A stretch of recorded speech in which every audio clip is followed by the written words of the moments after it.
back. You're watching CNN's special coverage of the earthquake in Japan and its devastating effects. Well, the full magnitude of the crisis in Japan is still unknown, but the images and stories coming out of the country, of course, raising serious concerns about the safety of nuclear power plants right across the world.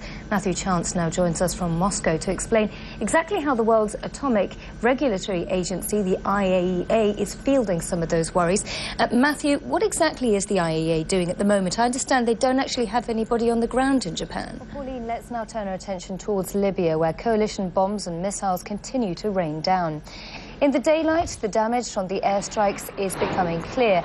This is what is left of several large rocket launchers, trucks and also other military hardware in Tripoli's port area. We've had reports of a large explosion heard in Jerusalem nearby the central bus station. Let's go to Kevin Flower, who joins us on the line with the latest.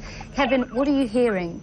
We're going to be heading into a quick break, but let's just bring you up to date with what's going on in Jerusalem. To reiterate, there has been a loud explosion heard from a bus near the central bus station in that town. Ambulances and police cars rushing to the scene, as you can see in those pictures there. Now, Israeli medical services say that between 20 and 30 people have been wounded, and all of those were evacuated to nearby hospitals. Of course, this coming at a busy rush hour time in the city. It also comes amidst a backdrop of tensions rising between Israelis and Palestinians in the recent weeks and skirmishes on the border with Israel and the Gaza Strip. We're heading into a break. We'll be back in a minute's time.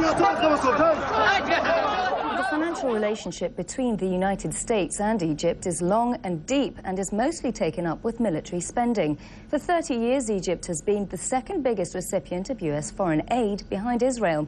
Washington is giving Egypt more than $1.6 billion this year. $1.3 billion of that is for military assistance, but only a small portion is actually staying inside Egypt. Santos is in London with the latest on the royal arrangements and who is and who isn't getting an invite. Hi, Nina. Hi there, Natalie. That's the big question, really, isn't it? And as anybody who's planned their own wedding will know, negotiating your guest list is fraught with difficulties. As you were just saying, Natalie, some 1,900 people have been invited to that ceremony at Westminster Abbey, and that just gives you an idea of the scale of the planning of this particular operation. Let's bring in a specialist. Mark Saunders is a veteran royal reporter, and he joins us now outside Buckingham Palace. Mark, what do you think about the number and sheer scale of the kind of wedding we're talking about here? Well, it is a remarkably high number.